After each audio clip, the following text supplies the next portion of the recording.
Mark is 20 years old. He just got into college and he's studying to be a computer engineer.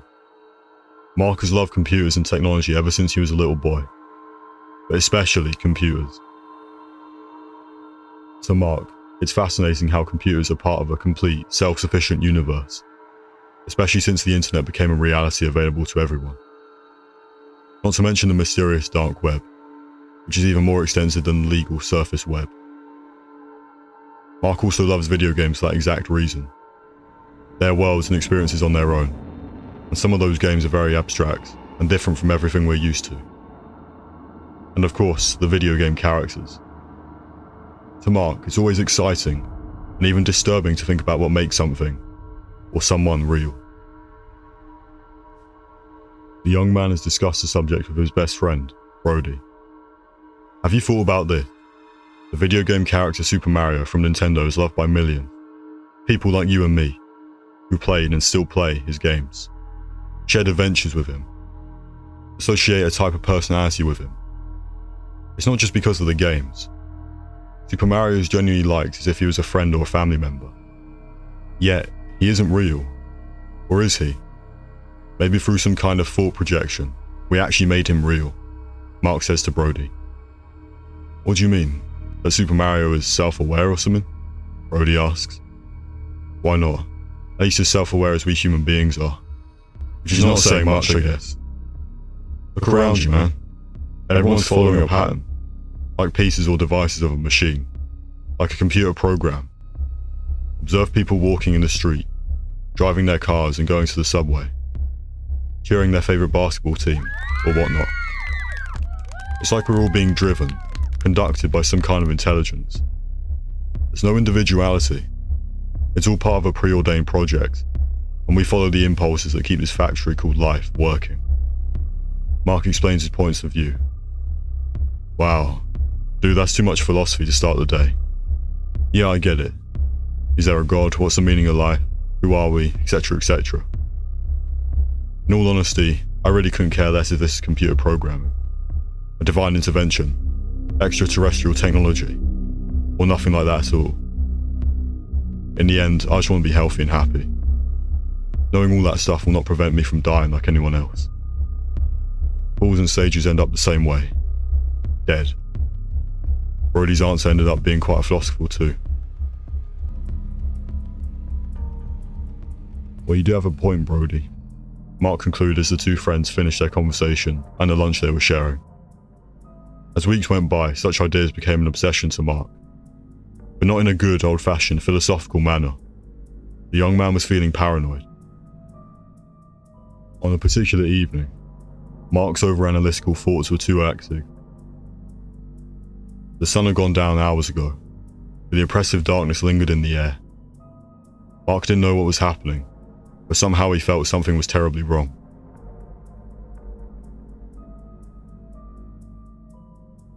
It all started when his computer science class began discussing glitches in the Matrix, little anomalies that seemed out of place and defied logical explanation.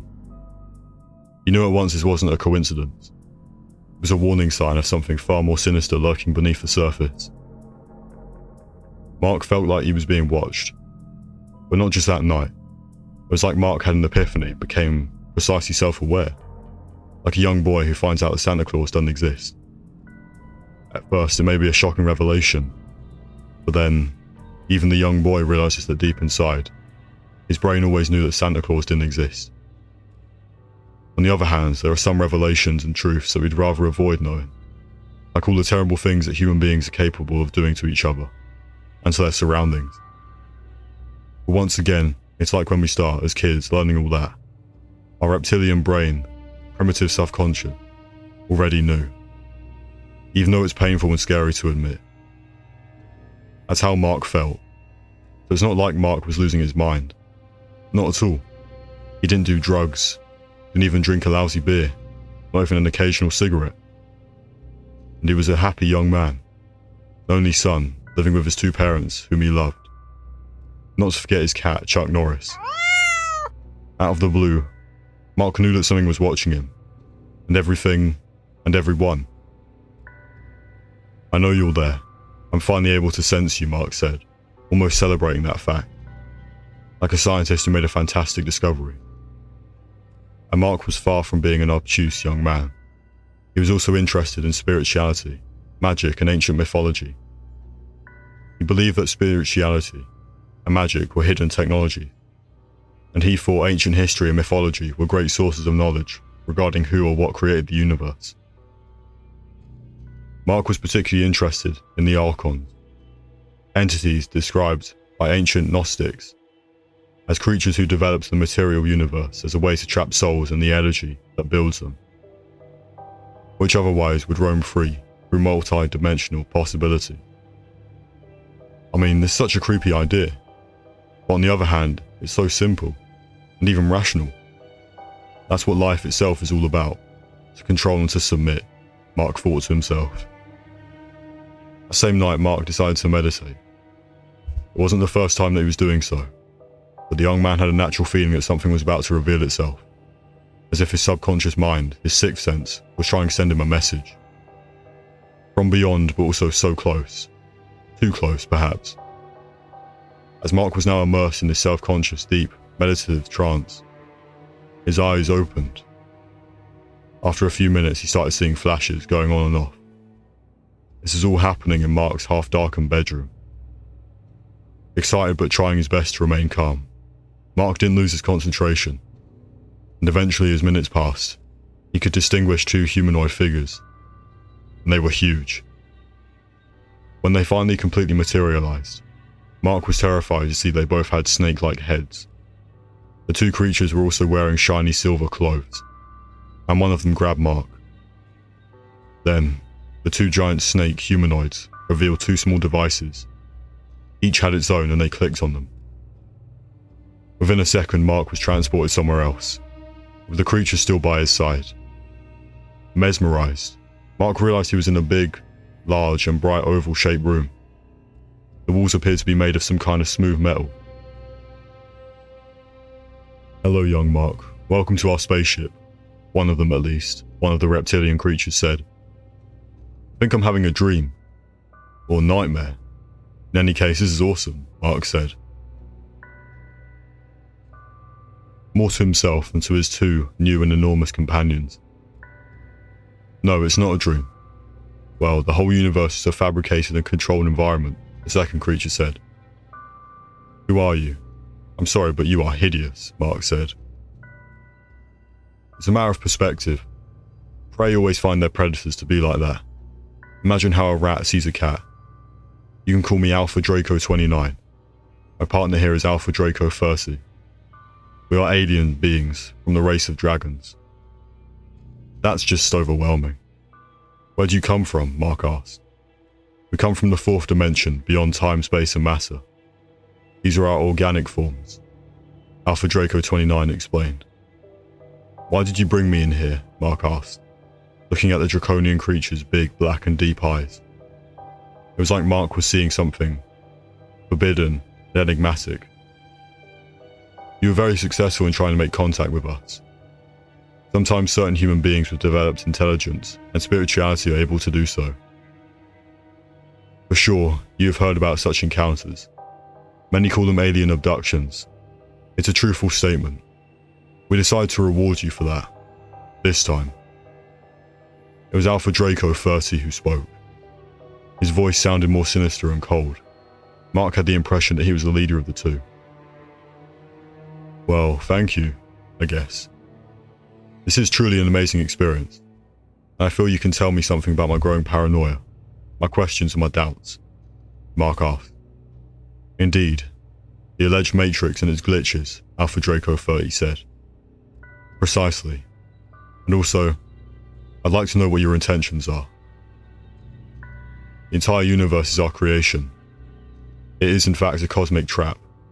We capture souls who roam free in the primordial essence, where everything and all outcomes are possible. There are no barriers, no pain, and no suffering. No doubts, just endless creation and happiness," the reptilian alien explained. "Then, you are the infamous Archons from the legends." "That would be correct, young human." "You are evil. Why did you do such a thing?" Mark asked, feeling nervous, his legs trembling, in the presence of evil itself. Once again, it's a matter of perception. Humans are so self-indulgent. You exterminate entire species, you try to exterminate fellow humans based on their differences, either ethnicity, religion, or even social status. You kill animals, not just to eat them but also for fun. And to you, Mark, the Dracos are evil. I thought you were smarter than that, Alpha Draco 30 replied. Mark had to agree with him. I have to admit, your arguments speak the truth. But why and what in reality is the universe? Mark asked. Our race, the race of dragons, is a race of hunters. We were bored and we decided to create the universe, which in fact is a technological computer program. Virtual reality. There was no past, present or future. The only way out is to die. And still, after doing so, the soul needs to be aware of that. In fact, what is happening or waiting? Have you heard about the very famous Tunnel of Light? Testimonies from people who had near-death experiences, the alien asked. Yes, people say they feel an enormous bliss when they perceive that tunnel, like a hopeful paradise is waiting for them, Mark answered. That is just a way to attract those souls. Every time a soul comes to that tunnel, it will remain in the cosmic trap, our program. And then, they will either be reprogrammed or reincarnated as you wish. Or, they'll simply be terminated. Forever. But just for fun? Mark asked. Just for fun and pleasure. You have to admit, Mark, the universe is quite a remarkable work. The maths involved, the beauty of the celestial bodies, the planets, animals. And of course, if you think about nature, it's evil in its essence. Creatures kill each other, and they eat each other to exist. It's a chaotic environment. It's a death-ruled and suffering environment. Life itself, because that's what brings us joy. I can read your thoughts, Mark. No, we cannot be destroyed. In theory, we could also be trapped in a similar universe, like this one. But no other race is more powerful than the Dracos, at least that we know about. Well, time for you to return to your bedroom. Enjoy life, Mark. We actually like you, and we will keep watching your progression. Don't disappoint us. You are also a source of entertainment. Goodbye.